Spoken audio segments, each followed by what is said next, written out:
Top 10 New and Rising 2022.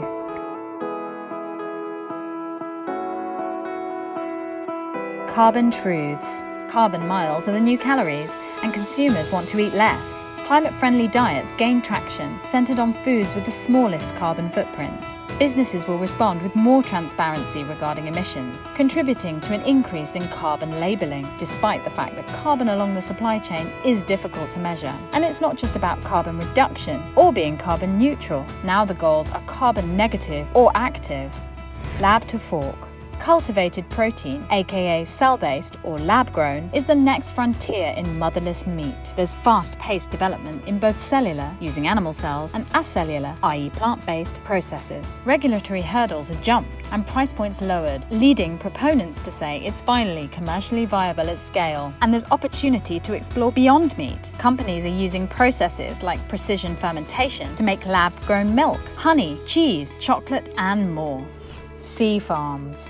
Sea plants are being hailed as a potential sustainable food solution with the ability to replace fish, grains, meat, and even plastic. Seaweed, dulse, kelp, and samphire appear on more and more menus, from QSR to fine dining. Microalgae is meanwhile used to make anything from milk to burger patties. And chefs and marine scientists alike are getting excited about Zostera marina, a seagrass being harvested for its grains and lauded as the rice of the sea and the next big superfood. Seamless order and delivery. Contactless and friction-free experiences are hot property in food services. Digital kiosks, voice recognition, and cameras are enabled to make the ordering process quick and seamless. Meanwhile, cashierless checkouts, lockers, vending machines, drive-through, and curbside collection make picking up orders easier than ever. Robots are used more widely to do everything from meal prep to delivery. And speaking of delivery, disruption continues at pace, from apps that promise delivery in minutes to drone delivery or precision drop-offs with the help of geolocation tools.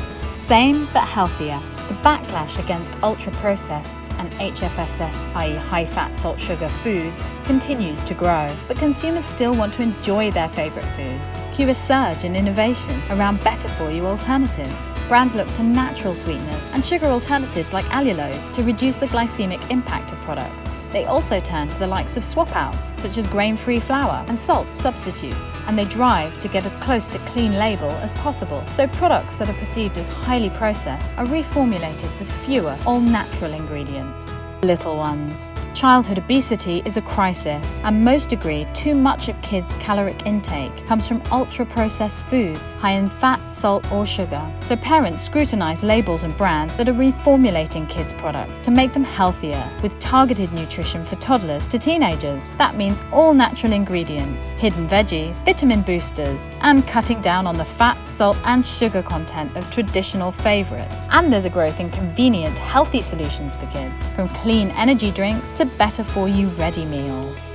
Fine eating, not dining. For many diners, the future lies in fine eating rather than fine dining, i.e. focus on the food without the formality. This gastronomy-forward, fuss-free approach is driving a resurgence in French-style bistros and brasseries, gourmet wine bars, and the new generation of gastropubs. Same Michelin-grade food as any leading restaurant, but in a more relaxed setting. You can even slip your shoes off. Look east. Cultural influence of East Asia is growing at pace. Consumers can't get enough of the food, fashion, film, and music of Korea and Japan in particular. Japanese food, already well loved globally, is explored further, and cooks get creative with cuisine mashups, e.g. Japanese Italian, pantry staples, and sweet formats. Mochi donut, anyone? Meanwhile, K-culture sweeps the world. Indeed, 26 Korean words have been added to the Oxford English Dictionary. The K-craze draws consumers to Korean dishes like tteokbokki, bulgogi, fried chicken, and Korean corn dogs.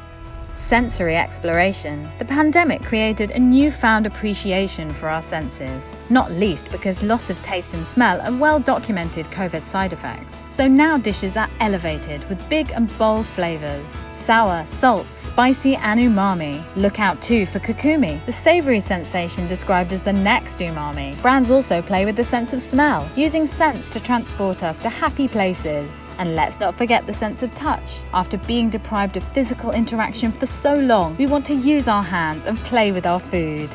Novel nostalgia. Sometimes we need to forget the world's stresses just for a moment and feel like we're kids again. Brands step up to the plate with whimsical concepts and nostalgic experiences. Arcade games, glow-in-the-dark designs, ice cream trucks, and so on. And consumers seek out childhood favourites like s'mores, hot dogs, custard, jelly and ice cream floats. But this time around with a gourmet and grown-up makeover. Think CBD-infused trifle, boozy slushies, and homemade Pop-Tarts. Because indulging your inner child doesn't mean ignoring your gourmand side.